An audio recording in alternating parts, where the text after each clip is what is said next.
Sejam bem-vindos ao nosso canal. Nós queremos pedir a todos vocês, se possível, se inscrevam no nosso canal e nos ajude a crescer. Também não esqueça de deixar ao final o seu like, se gostou ou não gostou do nosso estudo.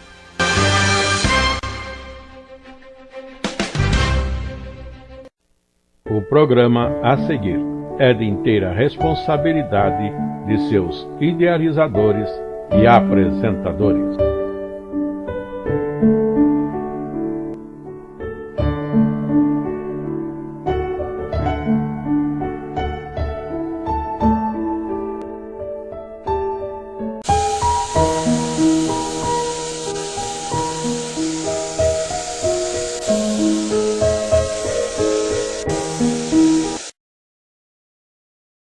Saudamos a todos que nos ouvem com a paz do Senhor Jesus Cristo.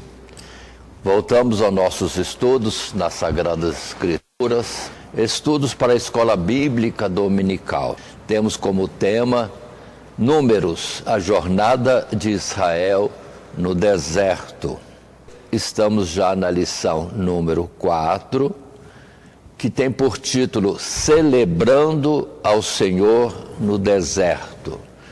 E o nosso texto áureo, que os filhos de Israel celebrem a Páscoa a seu tempo determinado, no dia 14 deste mês, pela tarde, a seu tempo determinado a celebrareis, segundo todos os seus estatutos e segundo todos os seus ritos, a celebrareis. Números capítulo 9, os versos 2 e 3.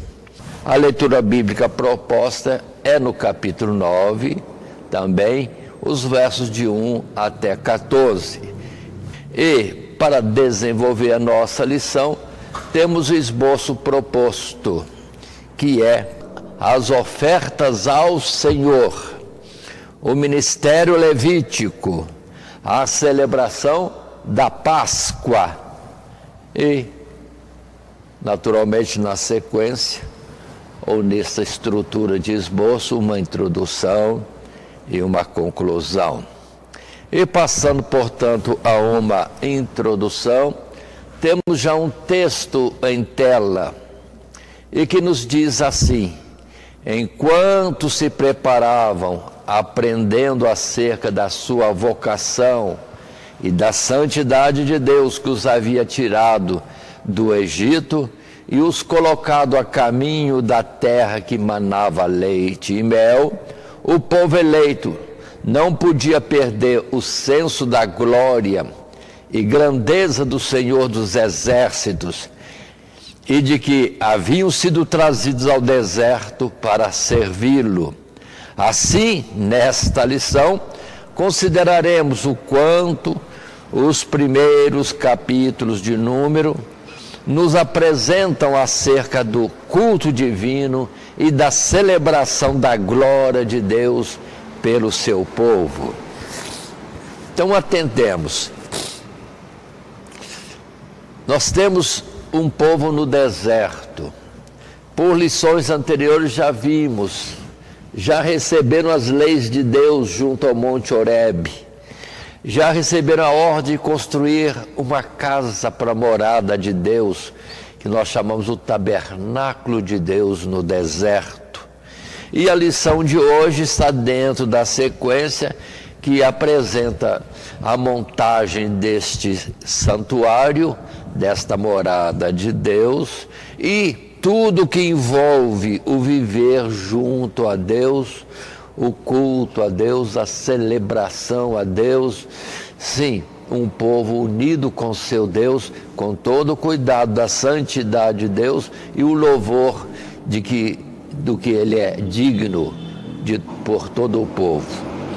Assim, vamos entender nesta lição, celebrando ao Senhor no deserto, ou cultuando ao Senhor no deserto, vamos perceber que a jornada de Israel no deserto, dia após dia, com algum cuidado maior no dia de sábado, eles ficavam, sim, sempre voltados para o santuário, no sentido de estarem prontos para servir a Deus.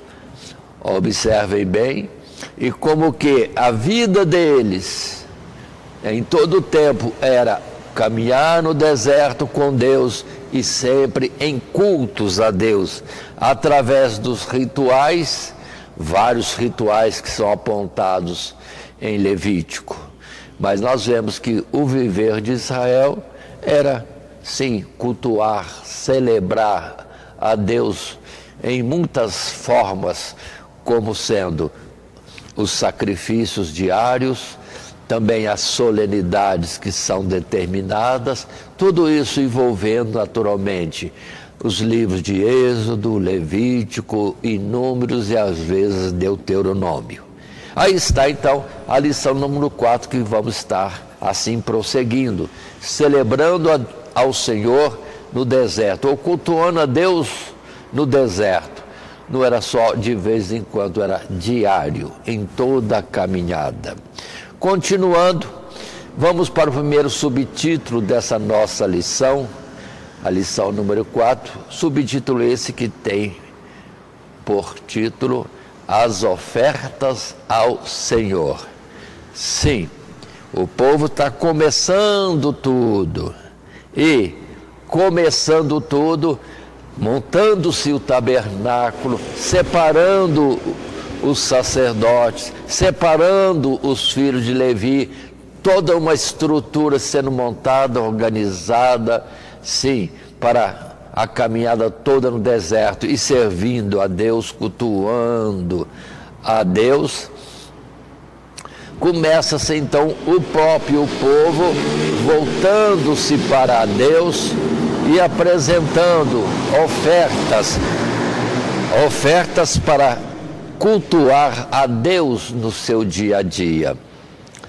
Vamos observando, para a montagem do tabernáculo de Deus e toda aquela estrutura e todo aquele significado nos móveis, etc., eles já contribuíram voluntariamente com madeira, com ouro, com tecidos, com peles de animais, etc, etc. Mas agora, montando-se o tabernáculo, outras coisas são colocadas para como que ofertas ao Senhor Deus para a continuidade de todo o processamento. Aí temos um texto, no primeiro parágrafo, que diz para nós, ofertas ao Senhor.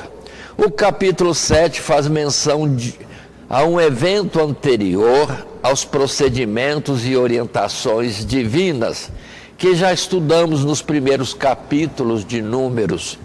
Trata-se de quando o tabernáculo foi erguido e montado por Moisés pela primeira vez no deserto e consagrado juntamente com Arão e seus filhos para o ofício sacerdotal.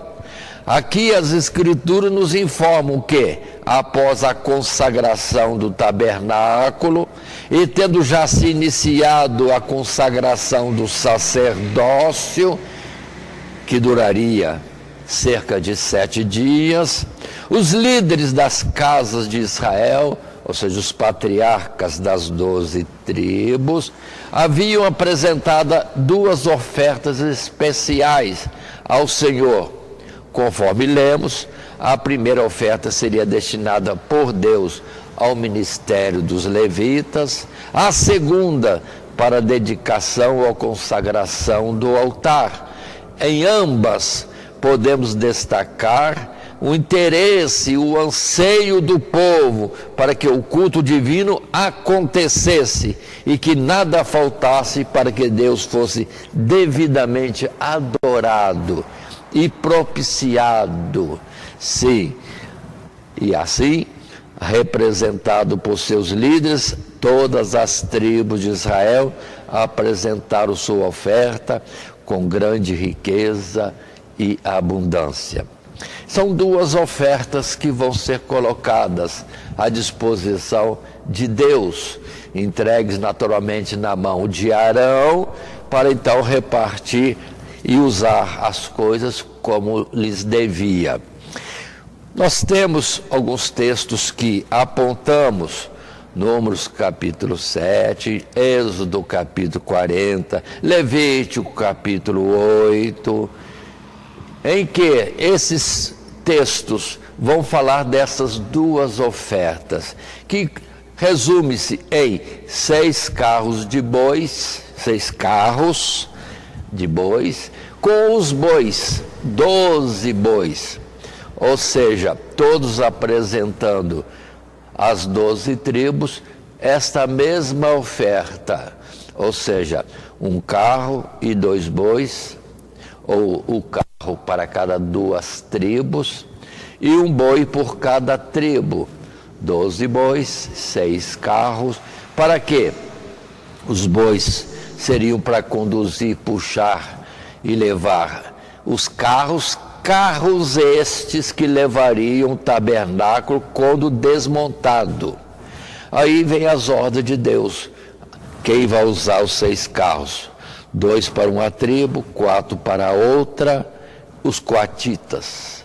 Os coatitas não vão receber carro algum, porque o transporte que eles vão fazer no deserto deverá ser sobre os ombros, e são os móveis, sim, os utensílios do santuário que deveriam ser deslocados, sim, com os levitas, coatitas, levando no seu ombro.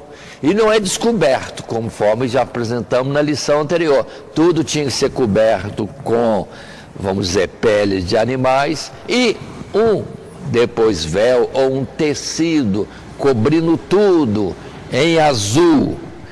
Então nada é descoberto, conforme nós vemos em muitas figuras que servem, entretanto, como ilustração.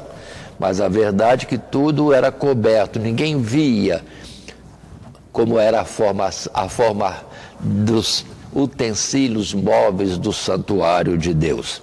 E assim, observemos, abrindo as Escrituras em Números capítulo 7, resumindo um pouco, não lendo todos os textos. No capítulo 7, nós temos: e aconteceu no dia em que Moisés acabou de levantar o tabernáculo, e o ungiu, e o santificou, e todos os seus utensílios, e também o altar, e todos os seus utensílios, e os ungiu e os santificou. Que os príncipes de Israel, os cabeças da casa de seus pais, os que foram príncipes das tribos que estavam sobre os que foram contados, ofereceram e trouxeram a sua oferta perante o Senhor: 6 carros cobertos e 12 bois, por 2 príncipes um carro, e para cada príncipe um boi, e os trouxeram diante do tabernáculo. Pronto, aí está.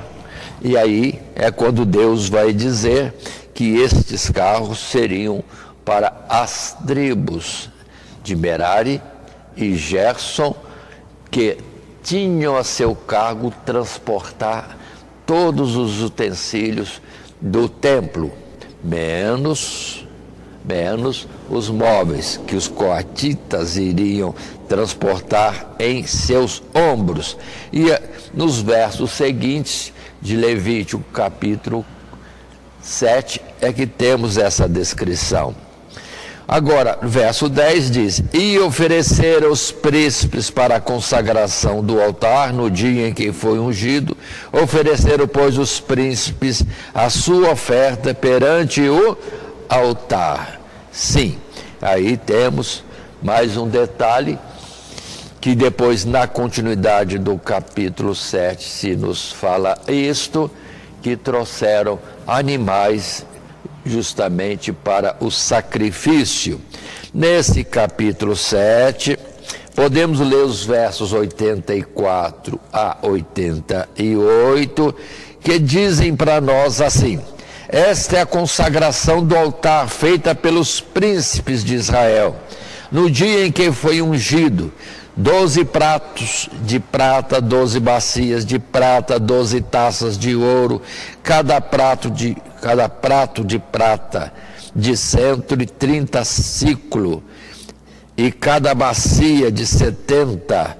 Toda a prata dos utensílios foi 2.400 ciclos, segundo o ciclo do santuário.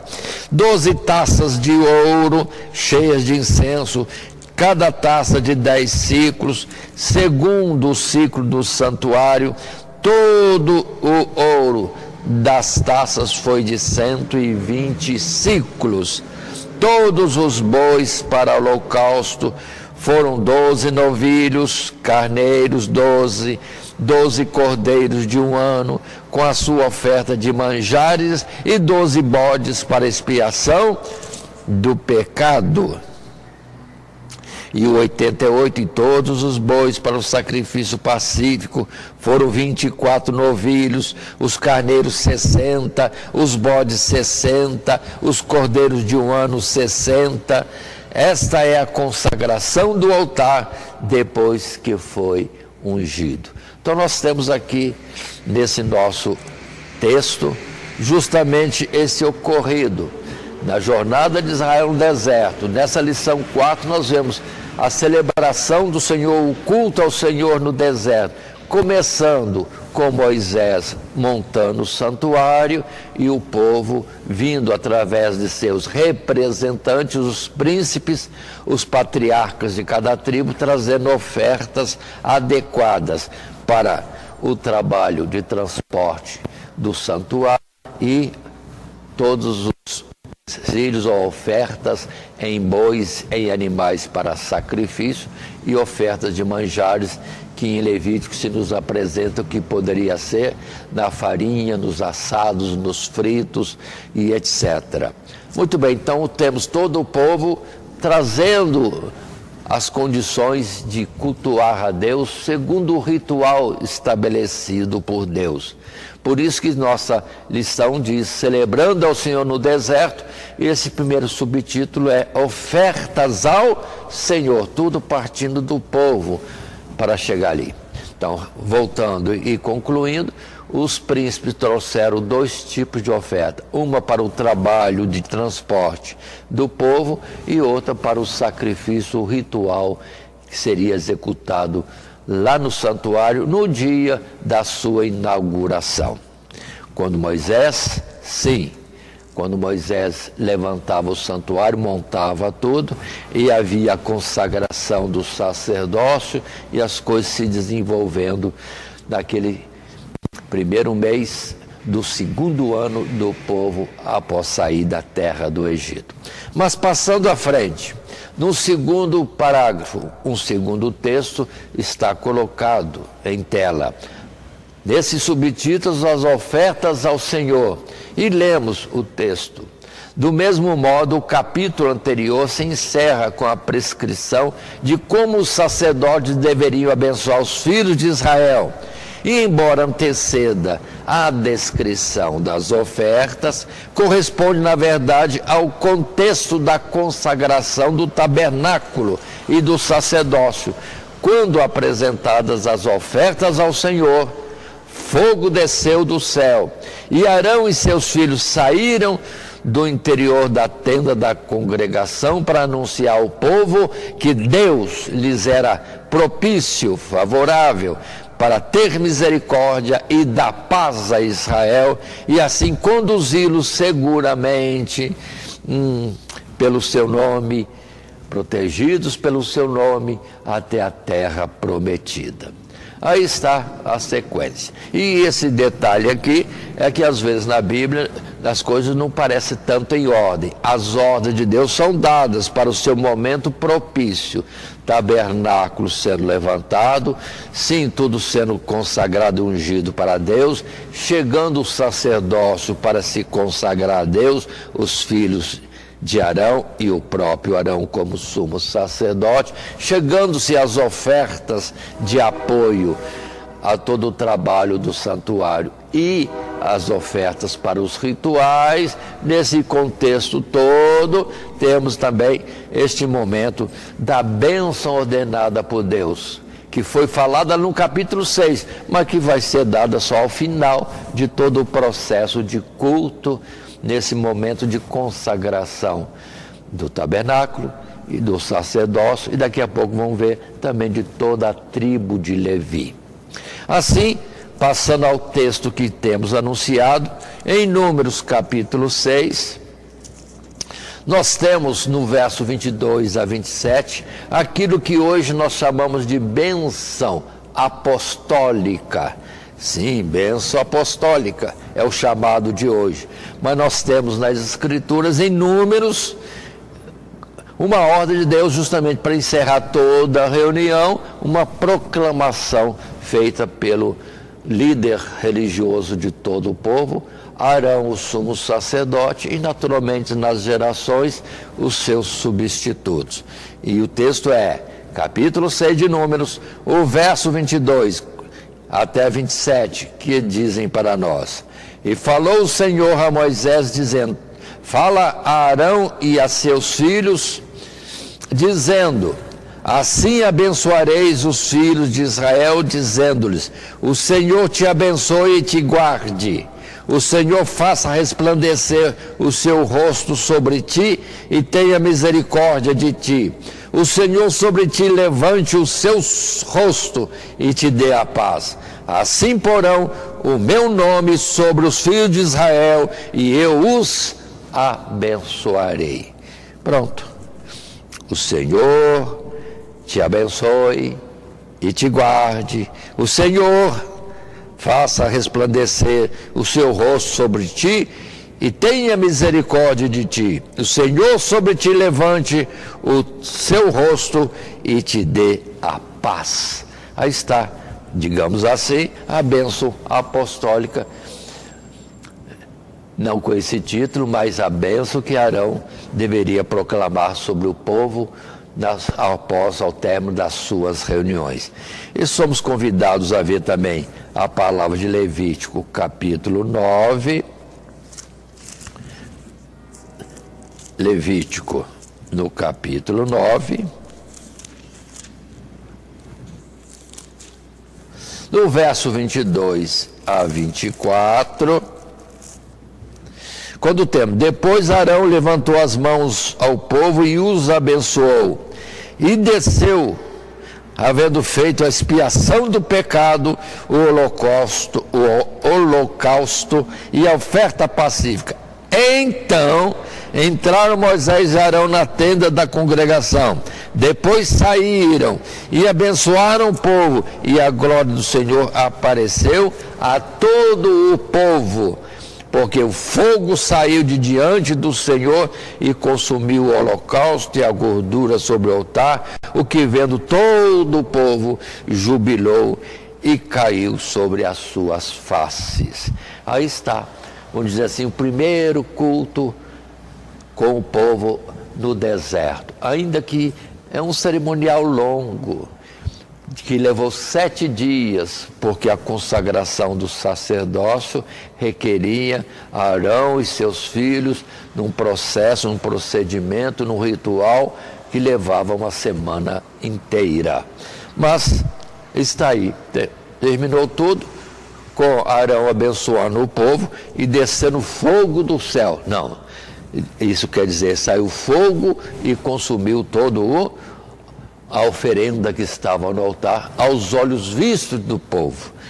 Mas continuemos a nossa lição, ainda nos primeiros subtítulos, as ofertas ao Senhor, num terceiro texto que também está em tela. Percebemos então como a caminhada pelo deserto requer, antes de tudo, a manutenção da nossa devoção e comunhão com Deus, cuja bênção é indispensável para alcançarmos a paz e o repouso reservado para o fim da jornada. O fato de a bênção divina ser comunicada pelo sacerdote, muitos dizem sobre como devemos buscá-la, cultuando ao Senhor. E isso começa com o reconhecimento de que cada um de nós faz parte deste culto, na medida em que todos nós somos sacerdotes e que nós e que nosso corpo, nossa própria vida, é a oferta que temos que apresentar a Deus, na certeza de que é aceita em Cristo Jesus. E na medida em que somos um povo, podemos falar também a importância da comunhão, onde através da mútua ministração de uns para com os outros, no perdão, na edificação, na consolação, na exortação, é assegurada a bênção de Deus de que precisamos até ao fim. Então aqui está. Toda a caminhada tinha que ser todo o povo participando. E isso é colocado desta forma naquele tempo antigo, mas agora trazendo para o presente a igreja de Jesus. É o seu corpo, do qual o corpo, ele é a cabeça. O corpo é um, mas são muitos membros, onde cada um de nós somos membros deste corpo de Cristo, caminhando nesse deserto deste mundo agora, não pelas instituições religiosas, não, porque Deus conhece os que são seus, e o seu povo, na verdade, e o seu reino, não vem com aparência exterior para alguém dizer está aqui ou ali, não. Ele está no meio de nós, e não é visível aos olhos humanos, mas conhecido por Deus. Portanto, consideremos tudo isso, e nós temos outras passagens na Bíblia que falam disto. Um tempo passado, figuras, e um tempo presente, como em Romanos capítulo 12, verso 1, quando Paulo exorta-nos a apresentarmos o nosso corpo em sacrifício vivo, santo e agradável a Deus, que é o culto racional, é nós chegando-nos a Deus nas condições determinadas por Deus, pureza, santidade e consagração voluntária a Deus. Muito bem, Hebreus capítulo 10 também coloca-se para nós instruções nesse sentido, quando no verso 19 a 25 está escrito para lembrarmos a palavra que diz: tendo, pois, irmãos, ousadias para entrar no santuário, pelo sangue de Jesus, pelo novo e vivo caminho que ele nos consagrou, pelo véu, isto é, pela sua carne, e tendo um grande sacerdote sobre a casa de Deus, cheguemo-nos com verdadeiro coração, em inteira certeza de fé, tendo o coração purificado da má consciência e o corpo lavado com água limpa. 23. Retenhamos firme a confissão da nossa esperança, porque fiel é o que prometeu.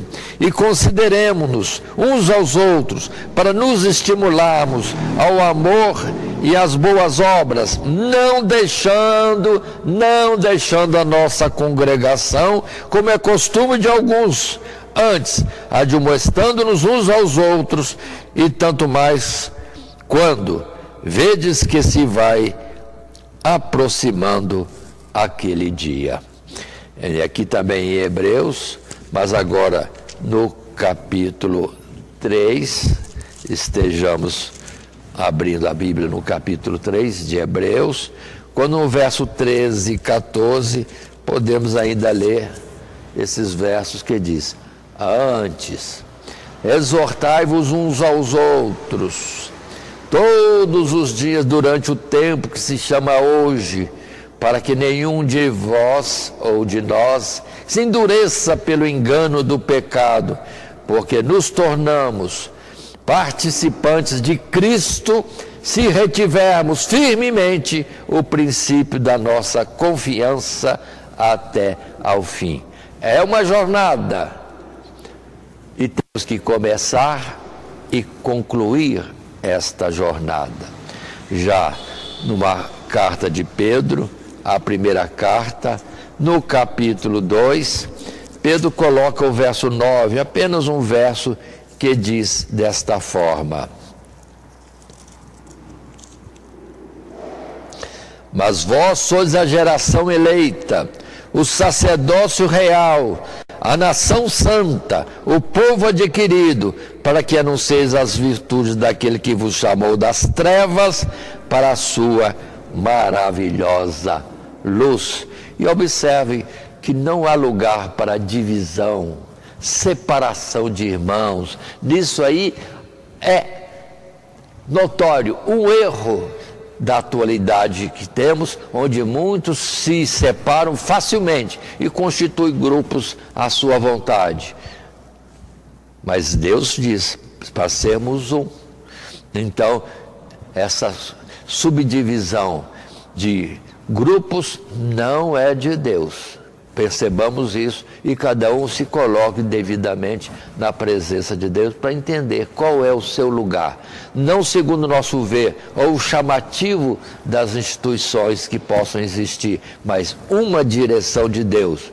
Como os profetas no passado, alguns estavam pregando em Jerusalém, no reino de Judá, e outros pregando já no reino de Israel. Muito bem, é Deus que definiu o seu campo de atuação. Sejamos dirigidos por Deus e não por nós mesmos. Mas continuando, vamos agora para o segundo subtítulo, Ministério Levítico. Sim, nós temos falado do tabernáculo, das ofertas, o povo com os sacerdotes, todo mundo ali unido na consagração do santuário e no start, no início de cultos que estariam conduzindo ou acompanhando o povo em todo o deserto, em todos os anos que ali estivessem. E agora vamos colocar em particular o ministério levítico. E aí temos um primeiro subtítulo, ou um primeiro parágrafo, e o texto que está em tela, no segundo subtítulo da nossa lição, que diz o ministério levítico. Agora estamos referindo a toda a plenitude da tribo de Levi. A menção inicial neste capítulo, as ordenanças sobre Arão, deveriam acender o castiçal, também remonta à ocasião em que o tabernáculo havia sido consagrado. Sabemos que o propósito desta peça no mobiliário sagrado era não apenas para alumiar o interior da tenda da congregação, para que os sacerdotes pudessem ministrar, mas também significar que onde Deus habita, onde há comunhão em favor de Deus, há luz. É também uma figura do próprio povo eleito, no meio do qual Deus habita e sobre o qual ele faz o seu rosto resplandecer como os braços acesos de um candeeiro. Assim também a igreja irradia a luz divina e sob essa luz presta o seu culto racional a Deus. Aí nós vemos o castiçal, que naquela época era um dentro do santuário, mas esse castiçal com 7 lâmpadas, observe Deus bem esse particular 7, que significa plenitude do povo de Deus. E vemos depois em Apocalipse vários castiçais no meio dos quais o Senhor anda, mas sempre na ideia de plenitude, 7, e Deus no meio do seu povo. Ou seja, é Deus conosco que faz que sejamos como um castiçal aceso, trazendo luz a este mundo, correspondendo àquela palavra que diz: vós sois a luz do mundo. Observe bem essas colocações, e o povo no deserto convivendo com isso, e sempre a figura do tabernáculo e seus móveis e os rituais, falando de toda a obra de Deus sobre a face da terra, que tem por objetivo propiciar-nos diante de Deus e nos ensinar sempre a santificação e o modo correto de proceder e ser, para sermos com Ele um povo só, como é agora bem claro, em que Cristo Jesus é um corpo. Na verdade, nós os membros e Ele a cabeça. E assim colocado este assunto, vamos entender tudo isso que Deus colocou no deserto para nós. Aqui costuma-se dizer que a lâmpada é colocada à noite para deixar claro o santuário, e de dia estava como que as lâmpadas apagadas, esperando o momento que os sacerdotes acenderiam ao início da noite. Mas na verdade, irmão, vamos colocar uma figura mais ampla. O sol é Deus, e quando o sol está em plena claridade, não precisa lâmpada, não precisa nada. Mas quando Deus como que retira a sua luz e não se mostra presente, aí é quando a igreja deve aparecer. Ele é o sol e nós somos aqueles que entram em ação quando ele se retira. São os luminares menores, a lua, as estrelas, que representam a nós mesmos em um particular todo especial da parte de Deus. Mas temos textos que falam sobre estas coisas, a ordem e outras colocações mais que podemos estar observando. Em Números, no capítulo 8, os primeiros versos dizem para nós: E falou o Senhor Deus a Moisés, dizendo: Falarão e dize-lhe, quando acenderes as lâmpadas defronte do candeeiro, alumiarão as 7 lâmpadas. E Arão fez assim defronte da face do candeeiro, acendeu as suas lâmpadas como o Senhor ordenara a Moisés. E era esta obra do candeeiro de ouro batido, desde o seu pé até as suas flores, era batido conforme o modelo que o Senhor Deus mostrara a Moisés, assim que ele fez o candeeiro. Muito bem, aí está. E mostra para nós que esse capítulo 8 volta-se outra vez para o momento, o dia em que o santuário foi montado e as coisas são colocadas em início de operação. Ou seja, o sacerdote dando início ao processo no início, vamos dizer assim, de manhã, apagando as lâmpadas, limpando, abastecendo de azeite, coisa que vimos na lição anterior, e depois à tarde ou início da noite, voltando a acender todas essas lâmpadas, que já estavam limpas nos seus pavios e com azeite reabastecido. E assim, irmãos, outras passagens temos como Salmo 18, 28, e que mostra que Deus é que faz que a gente seja luz. Consideremos isso. E a palavra de 2 Coríntios, que eu quero estar lendo,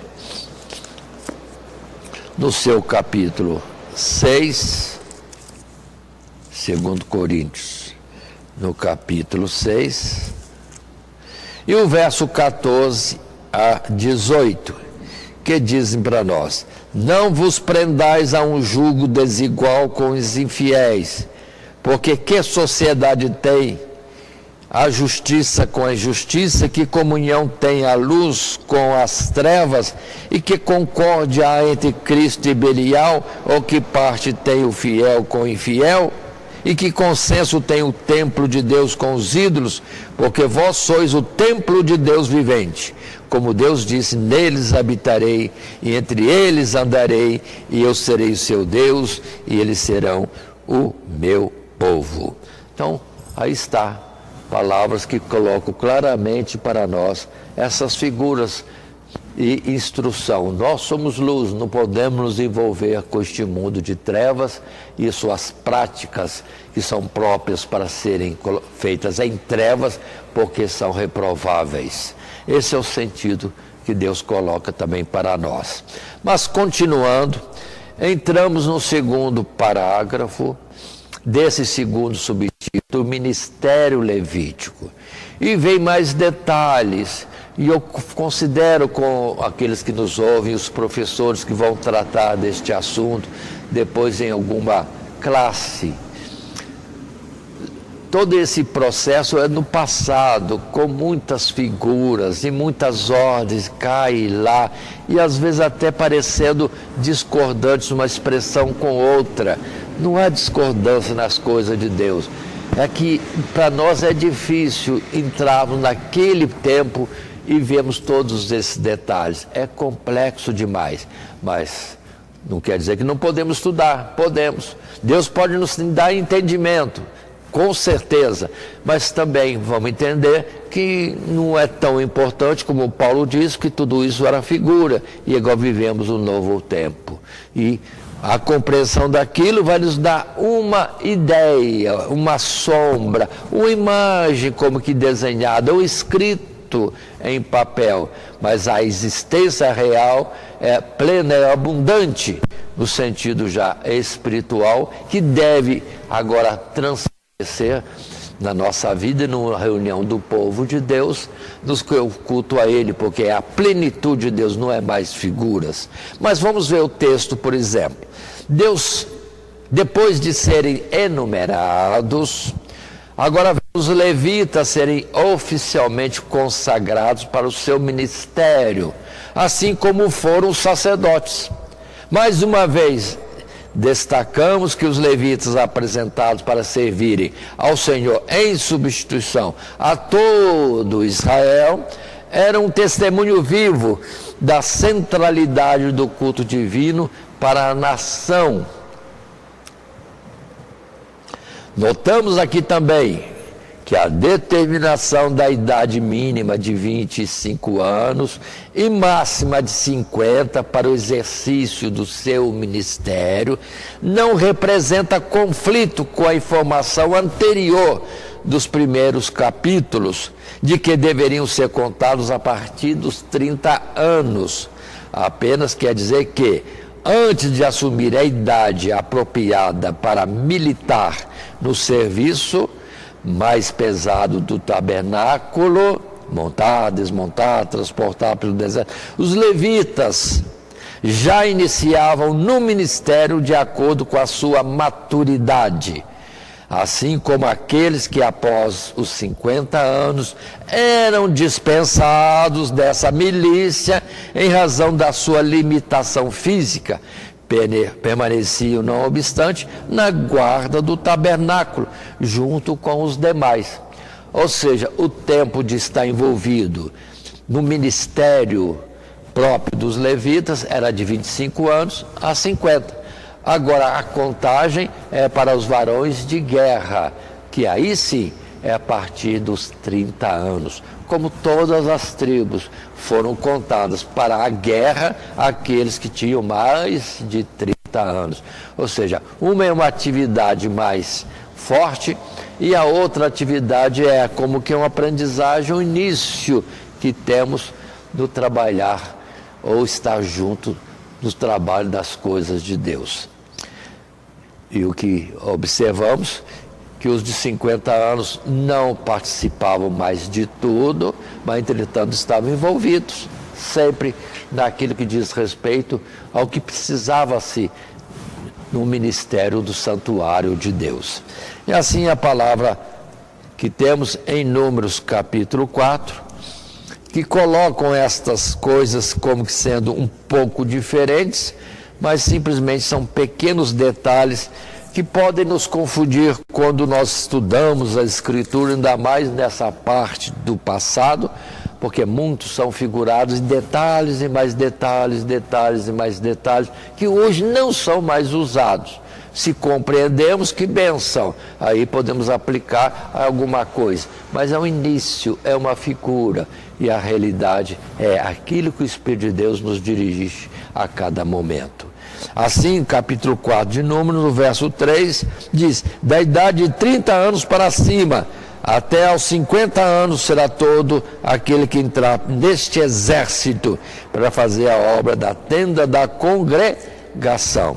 Mas ainda agora no capítulo 8, no verso 10 em diante,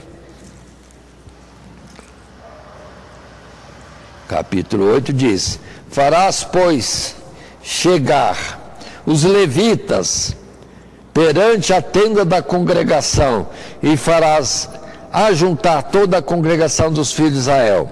Farás, pois, chegar os levitas perante o Senhor, e os filhos de Israel porão as suas mãos sobre os levitas, e Arão moverá os levitas por oferta de movimento perante o Senhor pelos filhos de Israel, e serão para servirem no ministério do Senhor. Os levitas porão as suas mãos sobre a cabeça dos novilhos, então sacrifica tu um para a expiação do pecado e o outro para o holocausto ao Senhor, para fazer expiação pelos levitas, e porá os levitas perante Arão e perante os seus filhos, e os moverão por oferta de movimento ao Senhor. E separarás os levitas, sim, do meio dos filhos de Israel, para que os levitas sejam meus, ou meus sejam. E o verso 15, e depois os levitas entrarão para fazer o serviço da tenda da congregação, e tu os purificarás, e por oferta de movimento os moverás. Esse primeiro texto está mostrando que os levitas todos, agora de 25 anos até 50, estão sendo chamados para o serviço do santuário. E seria como uma oferta das 12 tribos para Deus. Eles não poderiam trabalhar para si, não poderiam cuidar de pecuária ou de agricultura para si. Eles deveriam estar à disposição do santuário de Deus. Era uma oferta dada a Deus, assim como se oferecia a Deus cordeiros, pombas e novilhos e etc. Agora o povo está oferecendo os levitas para Deus. Esse é o sentido. E mais à frente, no verso 24, nós temos ainda a palavra: este é o ofício dos levitas, da idade de 25 anos para cima, entrarão a fazer o serviço do ministério da tenda da congregação. Mas, desde a idade de 50 anos, sairão da milícia deste ministério e nunca mais servirão.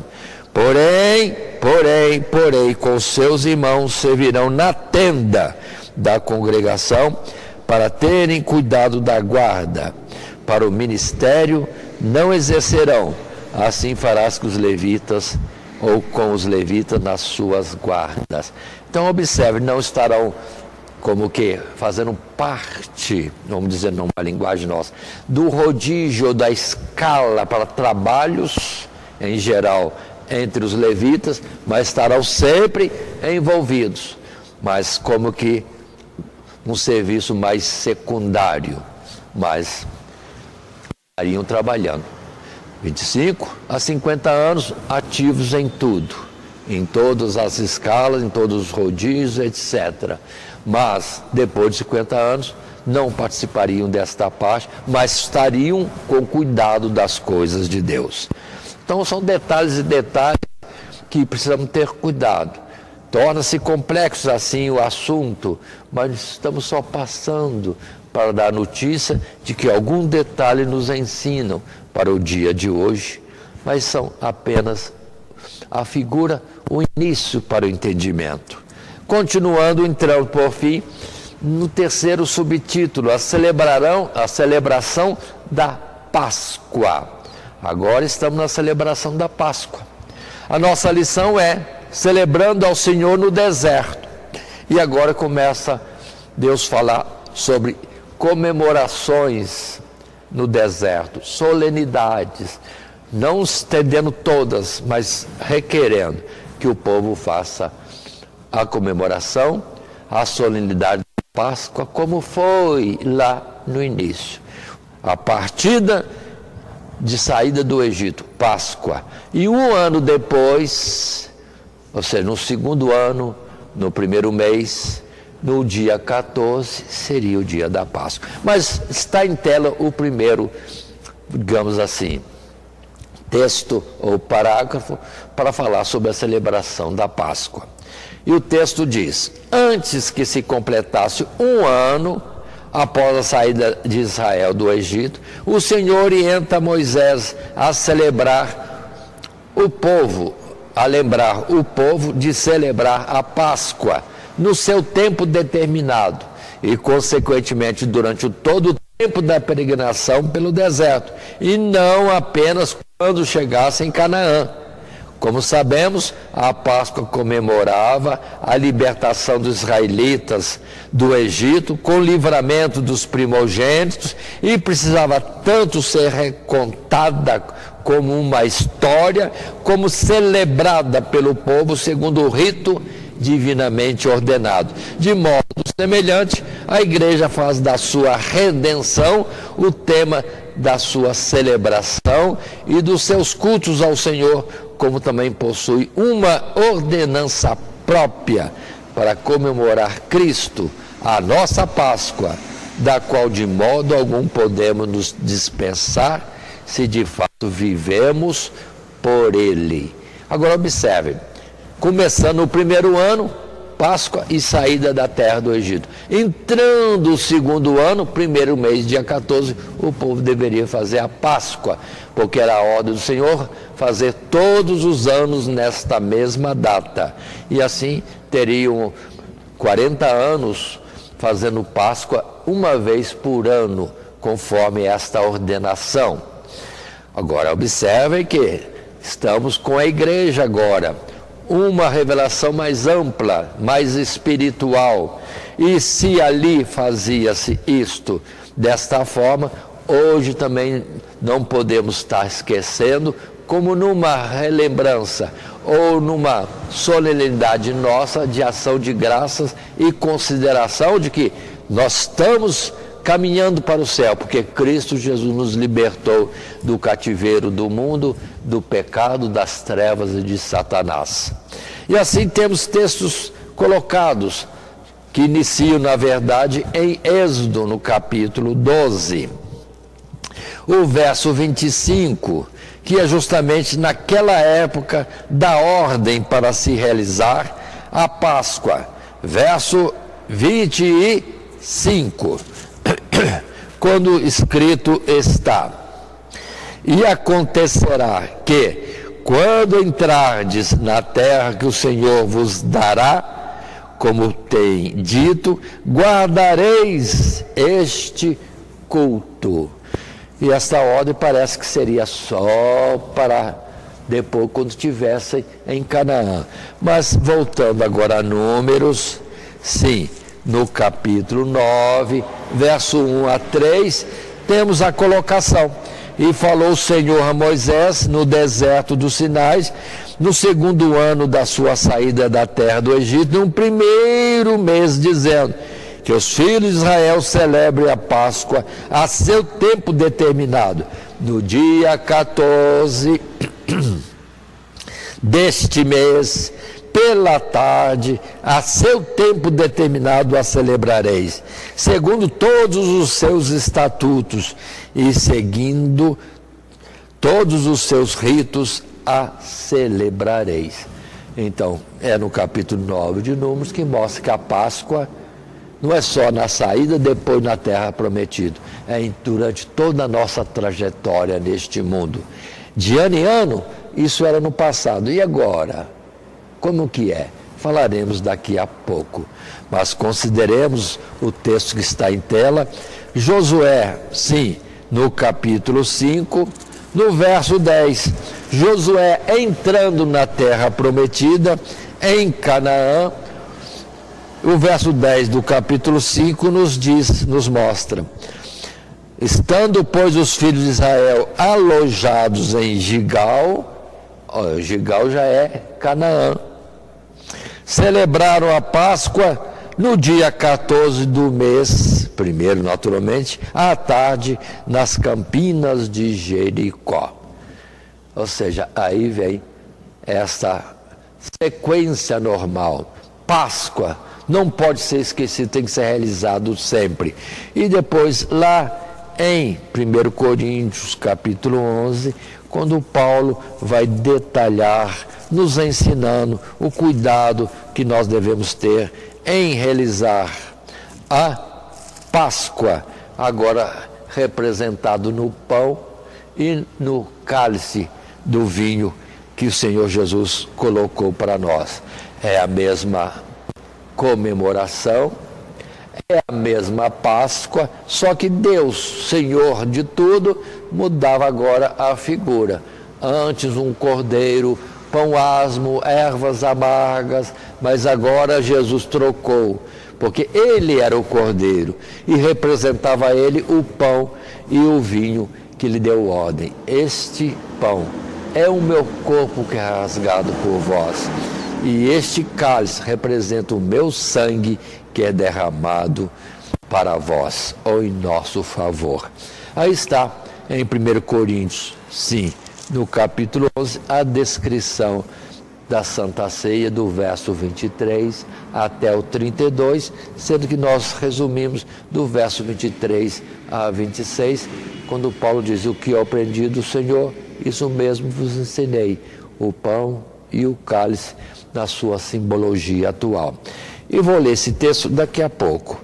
Passemos em frente, já a um segundo parágrafo, nesse terceiro subtítulo, a celebração da Páscoa.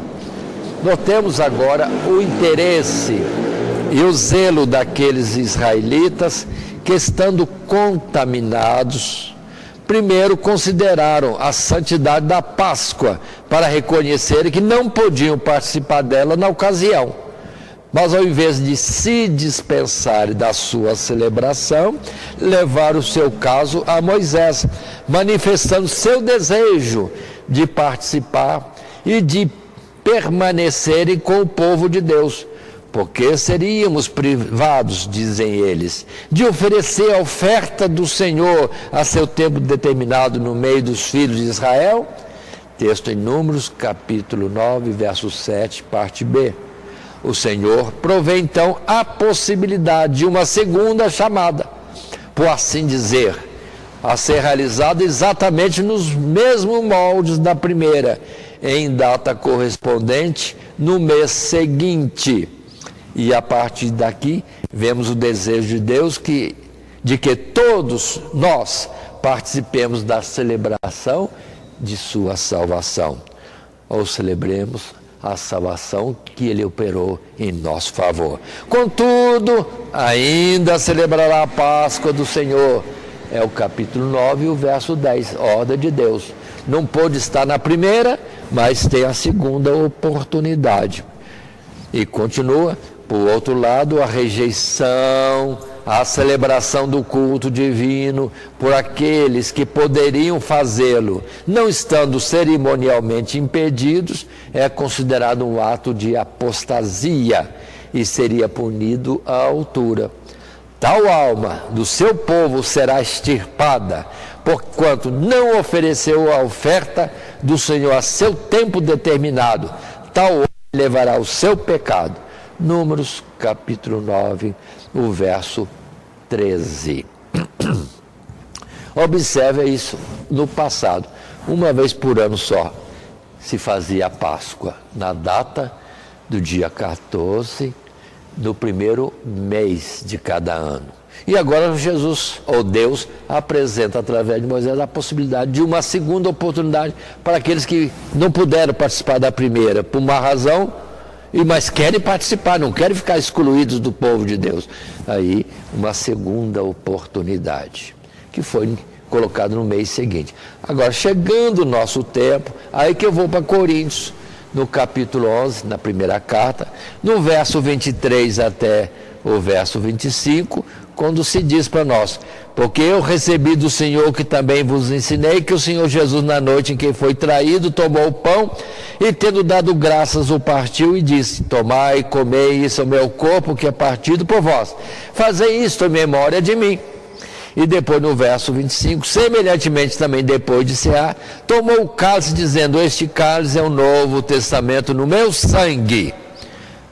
Destaque: este cálice é o novo testamento, a nova aliança no meu sangue. Fazei isto,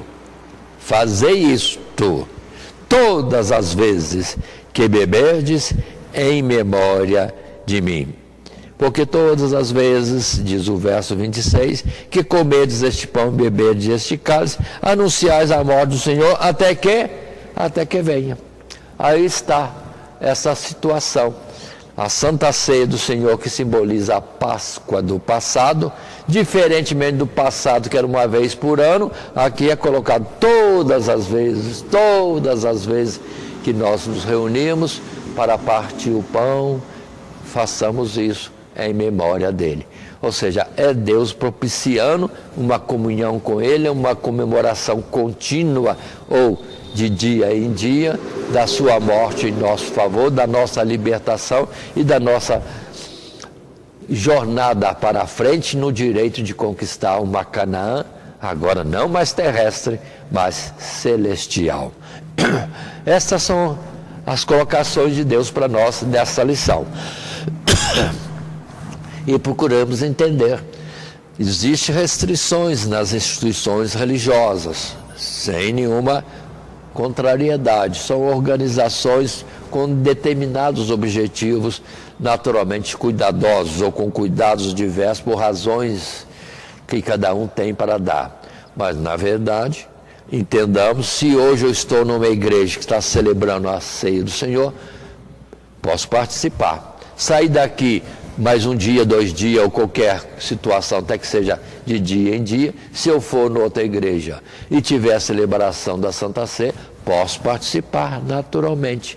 Antes era uma vez por ano, mas a ordem agora, todas as vezes que comerdes e beberdes, fazer isso em memória de mim. Então, isto. Mas ninguém vai estar saindo de congregação em congregação procurando tomar a ceia do Senhor todos os dias, né? Numa sequência, como que lutando para ter a ceia cada dia. Porque, na verdade, a Santa Ceia, ali, no culto festivo e comemorador da morte de Jesus, é simplesmente uma atuação momentânea de lembrança. E na figura colocada. Mas, na verdade, quando estamos lendo a palavra em comunhão com Deus, nós estamos numa Páscoa particular e totalmente espiritual. Mas passemos em frente, vamos estar concluindo. Celebrar ao Senhor pela nossa salvação, diz nesta conclusão, o texto em tela, faz parte da nossa chamada, tanto individualmente como o povo eleito, seja Israel no passado, seja a igreja no presente, é celebrando ao Senhor que nos manteremos caminhando pelo deserto e chegaremos à terra prometida, pois a alegria do Senhor é a nossa força. Ou seja, todos nós, numa instituição, numa situação, como o povo inteiro no deserto, cultuando a Deus dia após dia, as celebrações ou comemorações que fossem com datas marcadas. E para nós é a mesma coisa. Em um momento ou em todo momento, em todo o tempo, devemos estar ligados ao Senhor de uma forma, ou na figura da Santa Ceia, ou simplesmente naquilo que é espiritual e real. Ou seja, estamos com a mente e o coração voltados para o Calvário, onde Cristo Jesus deu a sua vida por nós. Isso é celebrar o Senhor no deserto. Eles no deserto físico e nós num deserto espiritual, que é este mundo sem Deus. É assim que Deus nos abençoe. Estamos concluindo, lembrando que o texto áureo foi que os filhos de Israel celebrem a Páscoa a seu tempo determinado, no dia 14 deste mês, pela tarde, a seu tempo determinado a celebrareis, segundo todos os seus estatutos e segundo os seus ritos, a celebrareis. Números capítulo 9, versos 2 e 3. E assim que Deus nos abençoe em Cristo Jesus. Amém. Primeiramente, quero agradecer a todos que sintonizam o nosso canal. Canal voltado principalmente à transmissão, à divulgação da Palavra de Deus. E ao encerrar o estudo desta noite, eu quero pedir a todos vocês, os que ainda não são inscritos em nosso canal, se inscrevam. Se inscrevam. Logo aí embaixo está aí a palavra inscreva-se. Clica nela. Somente isso. Se o estudo desta noite foi do teu agrado, você gostou, você concordou, Clica aí no gostei. Gostei. Se você não gostou, é um direito seu. É um direito seu não gostar. Mas você pode manifestar isso. Para nós será importante isso. Saber que alguém não gostou. Clique no não gostei. Fácil. Não vai identificar você, nada. Simplesmente você vai expressar a sua opinião. Gostei, dedão para cima. Não gostei, dedão para baixo. E também pode, se você acha interessante compartilhar com seus amigos, compartilhe o nosso trabalho. Compartilhe. Aí embaixo, compartilhe. Você pode compartilhar no YouTube, pode compartilhar no Instagram, pode compartilhar no Facebook, pode compartilhar no Messenger, no WhatsApp. Vai simplesmente nos ajudar a crescer. Porque o nosso objetivo não é financeiro. Não é financeiro. Pode ver que os nossos trabalhos são todos sem fins lucrativos. Coopere conosco. Nos ajude. Temos também os nossos blogs, a nossa emissora na web, a Rádio Net Grata Nova. Tudo isso você encontra aí embaixo na descrição do nosso vídeo, do nosso estudo. Dá uma olhada, todos os endereços estão aí, junto à descrição dos nossos estudos. E eu agradeço, primeiramente a Deus, por tudo que Deus tem feito nesses anos que nós estamos trabalhando na internet. E a você,